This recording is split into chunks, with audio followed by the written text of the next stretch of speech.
Boa noite, meus amigos. Bem-vindos mais uma vez ao nosso canal e que Deus abençoe a todos. E hoje o nosso encontro será sobre um tema muito polêmico, que é o aborto, um crime contra a vida. Deus, quando criou o homem, o criou à sua imagem e sua semelhança, o que nos poderia levar a dizer que nós somos uma porção de Deus. E o primeiro homem, criado por Deus, não deveria experimentar a morte, mas em razão do seu pecado, da sua desobediência, ele experimentou a morte, sim, e nos deixou esse legado. Eu vou ler para vocês aqui alguns conceitos técnicos sobre o aborto, ok? Vamos começar pelo conceito do próprio aborto. Aborto é a interrupção de uma gravidez resultante da remoção de um feto ou embrião que não tem condições de viver fora do útero. Embrião. O embrião é o produto da concepção, do momento da fecundação até a 8ª ou 9ª semana de vida intrauterina. Já o feto é o bebê em formação a partir da 8ª ou 9ª semana da vida intrauterina até o final da gestação. Tudo isso ocorre dentro do útero. Daí surge uma pergunta: a vida começa com a concepção?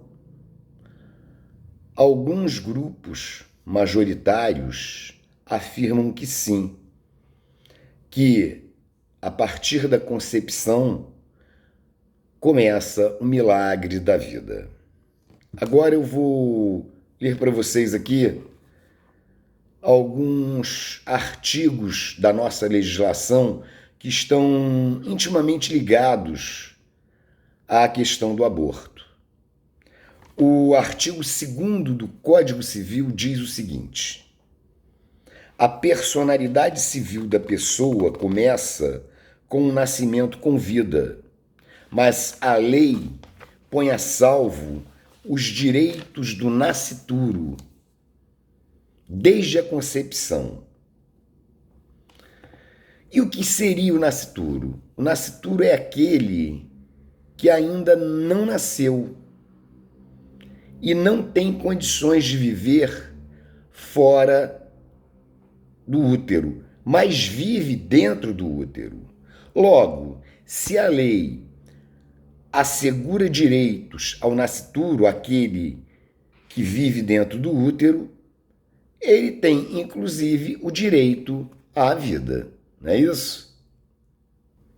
Já o artigo 13 do Código Civil diz que, salvo ou exceto por exigência médica, é defeso ou vedado ou proibido o ato de disposição do próprio corpo quando importar diminuição permanente da integridade física ou contrariar os bons costumes.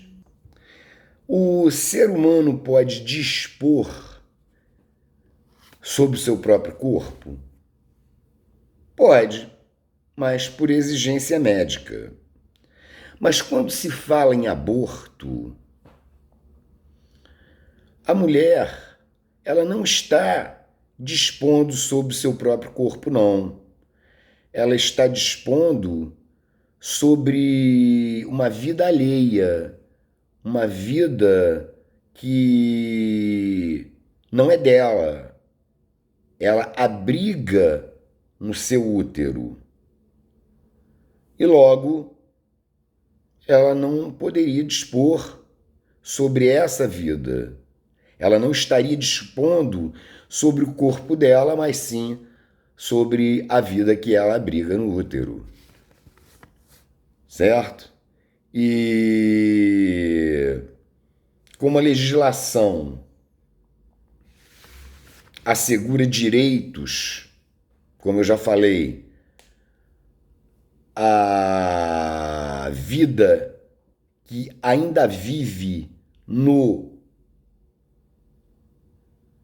útero da mãe, ela não tem direito nenhum de dispor sobre essa vida. O aborto está previsto como crime contra a vida nos artigos 124 a 127 do Código Penal. Perdão.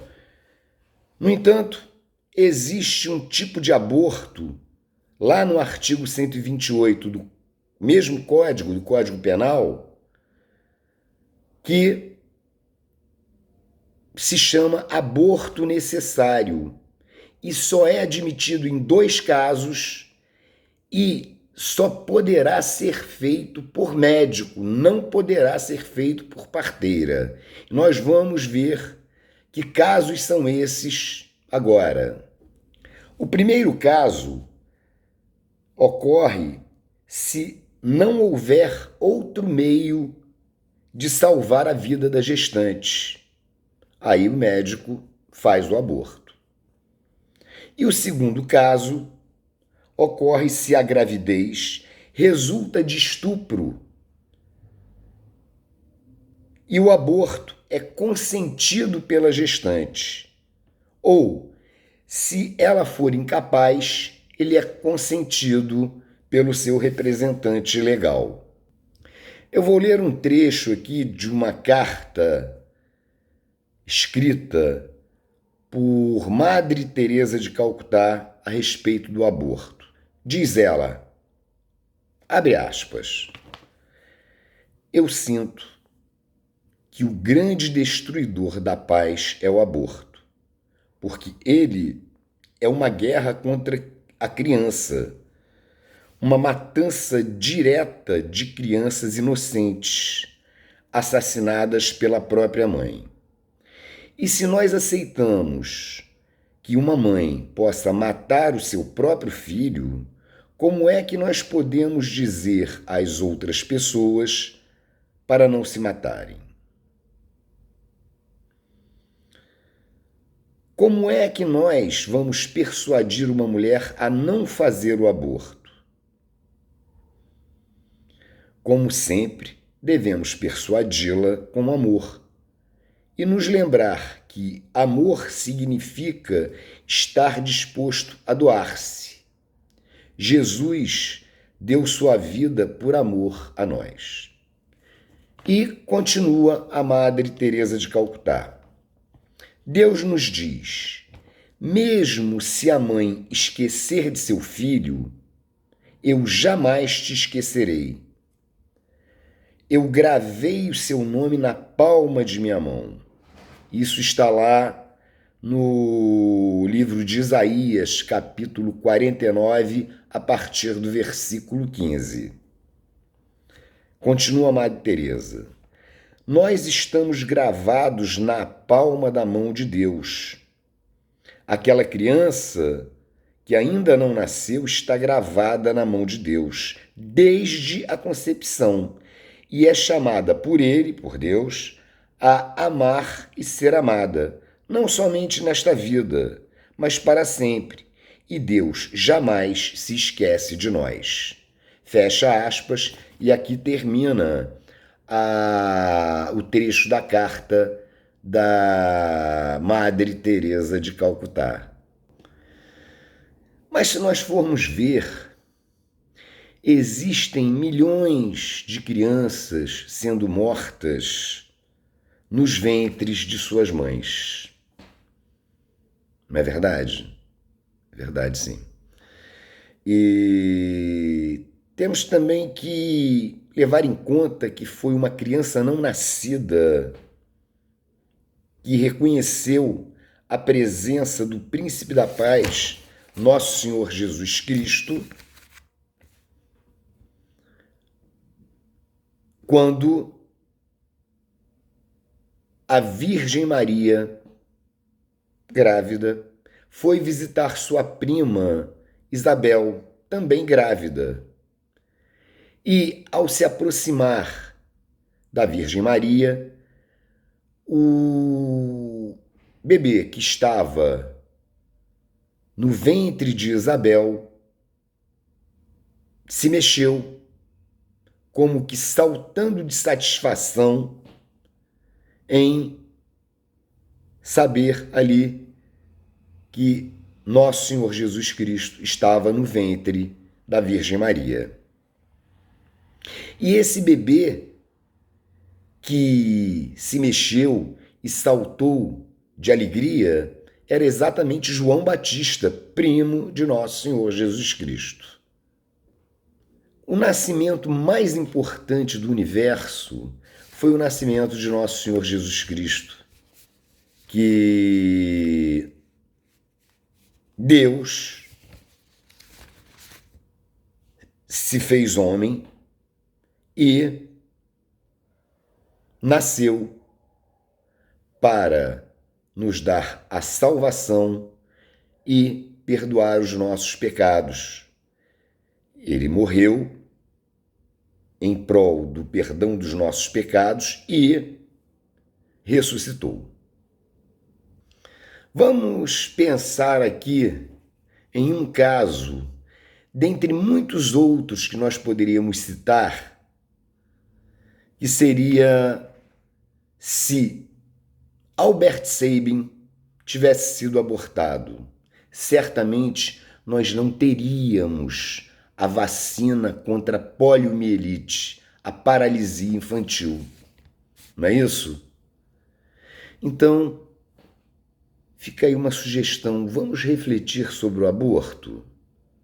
Vamos ver as consequências do aborto, né? Fica essa reflexão para a gente aí, tá?